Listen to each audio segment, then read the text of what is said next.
Klimatkraven hotar Sveriges försörjning, samtidigt som Sveriges självhushållning aldrig varit viktigare. Varför prioriteras radikala klimatåtgärder framför något så grundläggande som till exempel matproduktion? Kan Sverige överhuvudtaget överleva de gröna kraven, och vad blir konsekvenserna om Sveriges förmåga till självförsörjning kollapsar? Dessa frågor tar jag upp i veckans video om klimatkrav-kris.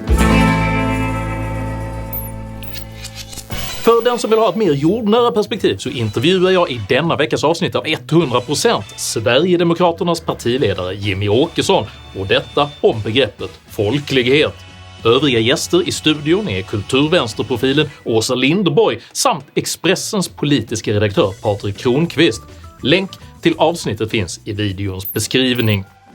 Uppskattar du mig och mina filmer så hjälper du mig att kunna fortsätta göra dem om du stöttar mig via något av betalningsalternativen här nedanför.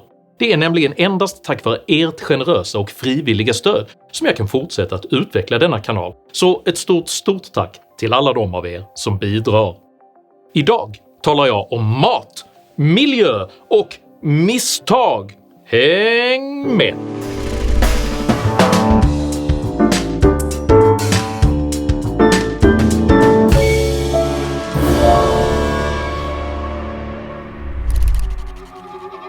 –1943 presenterade den amerikanske psykologen Abraham Maslow den så kallade behovspyramid, där människans behov rangordnas i prioritetsordning.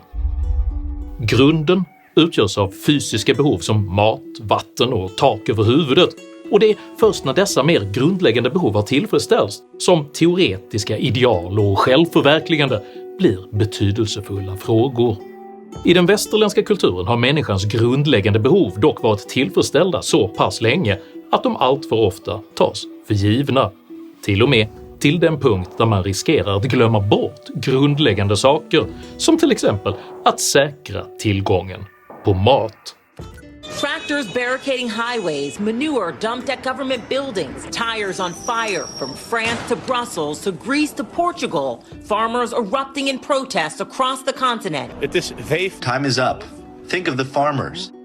Så sent som i förra veckan gick Miljöpartiets tillträdande språkrör Amanda Lind ut i Dagens Nyheter och krävde att staten ska begränsa Sveriges ekonomiska utveckling.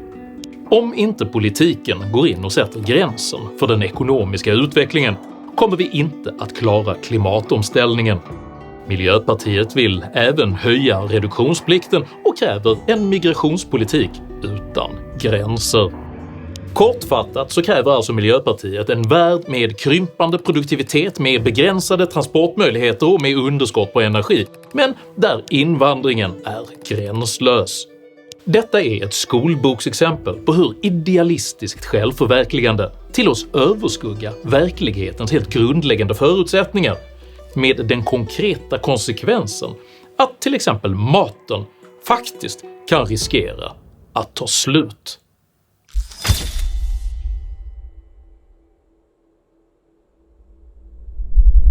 I decennier har Europas bönder protesterat mot den ständigt växande bördan av lagar, skatter och regleringar som staten ålägger dem. I land efter land har missnöjet kokat över, och nu har bondedemonstrationerna nått även Sverige. I mitten av mars rullade traktorer genom Kristianstad och Växjö med budskap som “Håll Sveriges bönder högt” och “Inga bönder, ingen mat”. Ja, vi känner att vi måste lyfta lantbrukets frågor.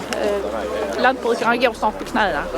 Böndernas missnöje är ett resultat av den radikala klimatpolitik som framtvingats av makthavare i Stockholm och Bryssel, med förhoppningen att ekonomiska och politiska tvångsmedel ska få hela industrier att genomföra vad man kallar en grön omställning. På bara ett par decennier ska nämligen nettoutsläppen av växthusgaser pressas ner till i princip noll.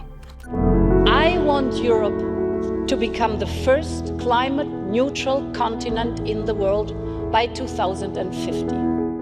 EUs klimatlagstiftning kräver alltså att Europa ska vara utsläppsfritt och klimatneutralt år 2050.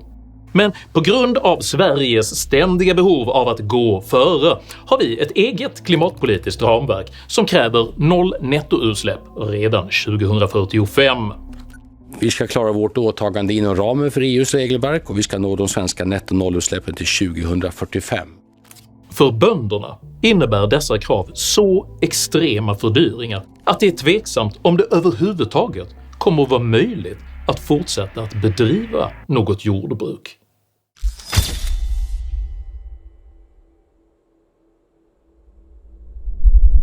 Det svenska jordbruket dränks i politiska krav.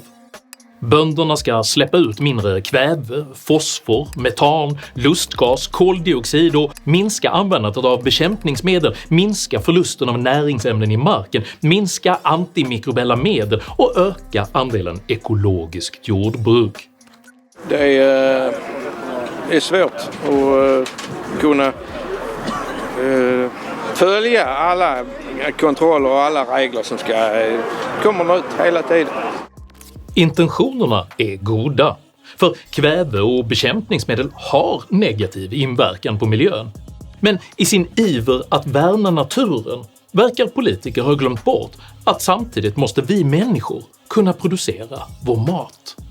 Ett av de centrala problemen är att de kväveutsläpp som politiker nu vill reducera även är huvudingrediensen i konstgödsel. Och utan konstgödsel så skulle halva världen beröva sin mat på grund av minskade skördar. Samma sak gäller bekämpningsmedel. Skördarna blir större när grödorna kan skyddas från skadedjur. Och för att kunna producera lika mycket mat som med konstgödsel och bekämpningsmedel så måste enorma nya landområden avsättas till jordbruk. Detta krockar dock med en annan grön politisk ambition, nämligen att öka andelen naturskyddad mark till 30% inom hela EU, vilket för Sveriges del innebär en fördubbling mot dagens nivå. Utöver detta driver EU-parlamentet just nu på för att 20% av all mark inom EU ska återställas, vilket direkt skulle minska den mark som kan användas för aktivt jordbruk. Det är ett väldigt långtgående förslag, inte minst för konsekvenserna i Sverige, där det får stor påverkan och vi ska ta stora arealer både skog och jordbruksmark ur produktion. Den senaste vågen av bondeprotester lyckades dock få flera länder, inklusive Sverige, att dra tillbaka sitt stöd för återställningskraven. Men frågan drivs fortsatt vidare inom EU-parlamentet. Att ständigt behöva hålla sig underrättad om och demonstrera mot destruktiva lagförslag kostar både tid och pengar som Europas bönder inte har. Tvärtom krymper jordbrukets marginaler i takt med att regelbördan ökar. Ett exempel på detta är hur reduktionsplikten, som alltså tvingar drivmedelsleverantörer att spä ut bensin och diesel med dyra biodrivmedel, drabbade bönderna extra hårt. Vilket även var en av huvudanledningarna till att just Sveriges matpriser steg mer än i andra länder. Matpriserna i Sverige har ökat mer än genomsnittet i EU och mer än i våra nordiska grannländer. Efter att högerregeringen sänkte reduktionsplikten normaliserades Sveriges matpriser, men jordbruket står nu inför en betydligt större ny kostnad. Som ett led i EUs nya gröna giv ska handeln med så kallade utsläppsrättigheter utvidgas, från att bara ha gällt tung industri, energi, flyg och sjöfart till att från och med 2027 även omfatta vägtransporter, mindre industrier och till och med uppvärmningen av privata hem. Utsläppsrätterna kommer gradvis att bli allt färre och allt dyrare för att helt upphöra om mindre än 20 år. Myndigheterna i Bryssel har dock enats om att låta jordbruket stå utanför de nya reglerna på grund av frågans känslighet. Men det står enskilda medlemsländer fritt att utvidga utsläppshandeln till fler sektorer om de så önskar. Och detta är naturligtvis exakt vad Sverige ämnar göra, vilket den statliga klimatutredaren John Hassler sammanfattar med orden: i princip all användning av fossila drivmedel, det vill säga även sjötrafik och arbetsmaskiner i jord- och skogsbruk, bör inkluderas. Denna typ av politiska påtryckningar drabbar ofta jordbruket hårdare än andra branscher eftersom marginalerna är låga, skördarna ofta oförutsägbara och produktionskostnaderna till stor del styrs av just drivmedelspriset. Det finns inte heller några realistiska alternativ till det dieselbaserade jordbruket. Dieselsurrogat som HVO är en dyr bristvara, och eftersom den tillverkas av just jordbruksprodukter innebär en ökad användning att HVO-produktion riskerar att konkurrera ut just matproduktionen. Elektrifiering av jordbruket är inte heller möjlig i närtid. Faktum är att en omställning av Sveriges tunga industri och fordonsflotta ensamt skulle fördubbla det svenska energibehovet. I rapporten “Kostnader för jordbrukets gröna omställning” redovisar Lantmännens riksförbund kostnaden för en grön omställning av jordbruket. 20 miljarder kronor om året. Givet att svenskt jordbruk omsätter ungefär 80 miljarder kronor om året innebär detta att den gröna omställningen alltså kommer att sluka 25% av böndernas totala omsättning. Dessa förutsättningar gör det helt omöjligt att bedriva svenskt jordbruk och därför också helt omöjligt att producera svensk mat.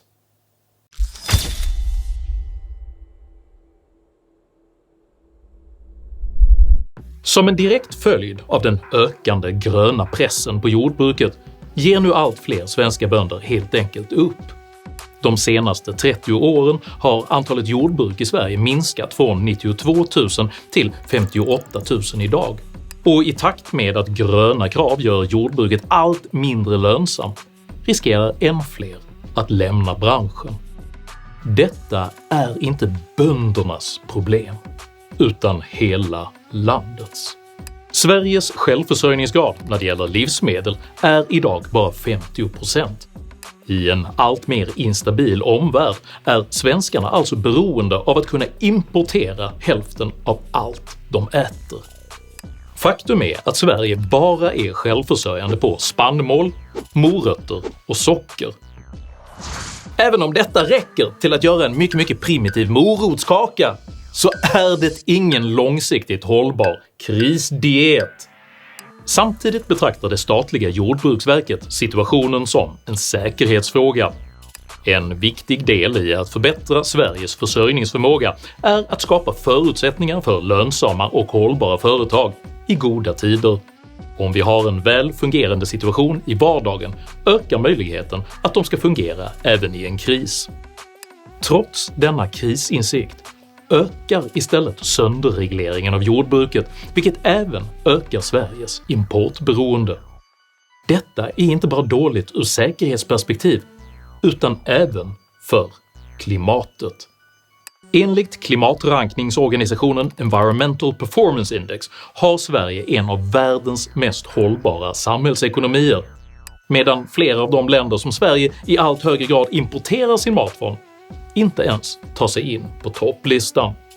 Ogenomtänkta miljö- och klimatregleringar riskerar alltså att sätta käppar i hjulet för Sveriges relativt hållbara jordbruk, med följden att vi måste öka importen av mat från länder med mindre hållbart jordbruk och där ekosystemen med mycket stor sannolikhet är betydligt mer överbelastade än i Sverige.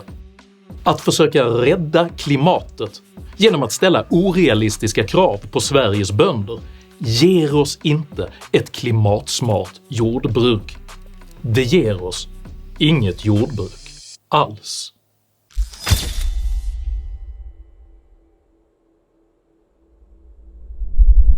Det är inte en uttalad målsättning från EUs sida att det europeiska jordbruket ska minska i omfattning, men det är en medveten konsekvens.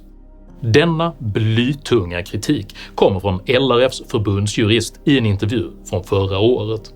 Ett konkret exempel på precis denna utveckling är Nederländerna, där kvävefrågan nyligen blev politiskt sprängstoff.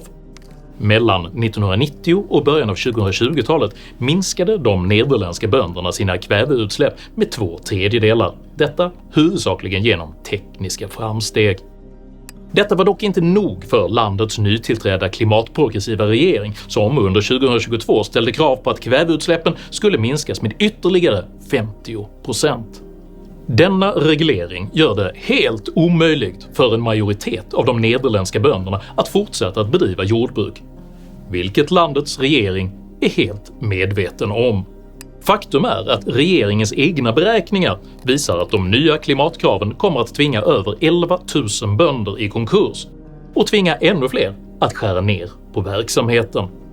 För att ytterligare accelerera denna avvecklingsprocess planerar den nederländska regeringen nu att köpa upp och lägga ner 3000 av de bondgårdar som man anser släpper ut för mycket kväve. Med närmast ofattbar tondövhet följdes dessa nedläggningsambitioner av ett beslut om att köpa in ukrainskt spannmål för motsvarande 43 miljoner kronor och skeppa det till svältande länder. The Netherlands is contributing to the World Food Programme with a donation of 4 million euros. We are glad to support countries that are in desperate need of food supplies, while also supporting the farmers of Ukraine who play such a vital role in the world's food production. Precis som Sverige har Nederländerna ett jordbruk som hyllas internationellt för just sin miljövänlighet. Ändå föredrog Nederländernas regering att nominellt sänka sitt eget klimatavtryck genom att låta maten produceras i ett land som rent praktiskt är sämre för klimatet.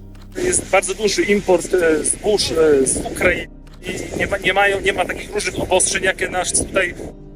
Detta speglar både Sveriges och Bryssels ambition att nå klimatmålen genom att göra Europa helt beroende av utomeuropeiska länder för sitt allra mest grundläggande behov – maten.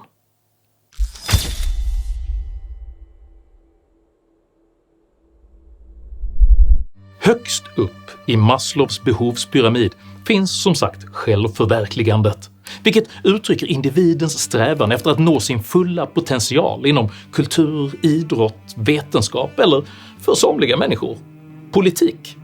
Man får anta att EUs högsta ledare Ursula von der Leyen har kommit väldigt långt med just sitt personliga självförverkligande när hon helt utan färdiga lösningar väljer att jämföra EUs klimatmål med Amerikas månlandning. We do not have all the answers yet. Today is the start of a journey. But this is Europe's man on the moon moment. The European Green Deal is very ambitious. Sällan har självförverkligandets högtravande ambitioner kolliderat hårdare med verklighetens basala förutsättningar än när Europas politiker med öppna ögon offrar praktisk matförsörjning för teoretiska klimatideal. För bara 150 år sedan svalt människor till döds i Sverige. Men dagens politiker och medborgare är så bortskämda med obegränsad tillgång på mat att man sedan länge tar matproduktionen för given. Det känns naturligtvis bra att införa ambitiösa nya miljöregleringar och att få gå före i klimatfrågan. Och visst kan man fortsätta att överösa samhällsbärande branscher med skatter, lagar, krav och kontroller med förhoppningen att detta ska fixa klimatet, förbättra miljön, stoppa utsläppen, rädda vargen, bota klimatångesten och återfukta våtmarkerna. Men förr eller senare kolliderar behovstrappans yttersta idealism med dess mest basala behov. För när hemmen blir för dyra att värma upp, när maten inte längre lika självklart står på bordet och när plånboken plötsligt är tom, då förlorar både självförverkligande och klimatmål mycket snabbt all betydelse. Vi vet att en klimatpolitik som inte har legitimitet hos befolkningen, som minskar deras frihet och deras ekonomiska möjligheter, den är dömd att misslyckas. Det är svårt att säga hur nära Sverige är denna kollision mellan ideal och verklighet, mellan åtstramning och utveckling eller mellan klimatmål och middagsmål. Men en sak är säker. Vi kan inte äta utsläppsminskningar. Om du uppskattade innehållet i denna video så hjälper det mycket om du delar den med dina vänner och kanske till och med stöttar mitt arbete via något av betalningsalternativen här nedanför. Dela även gärna med dig av dina egna åsikter och erfarenheter i kommentarsfältet här nedanför, men jag ber dig att alltid vara artig. Jag accepterar inte aggression, personpåhopp eller rasism i mina idédrivna kommentarsfält. Tack för att du som kommenterar respekterar detta. Jag heter Henrik Jönsson och jag anser att realistiska basbehov bör prioriteras före idealistiskt självförverkligande. Tack för mig och tack för att du har lyssnat.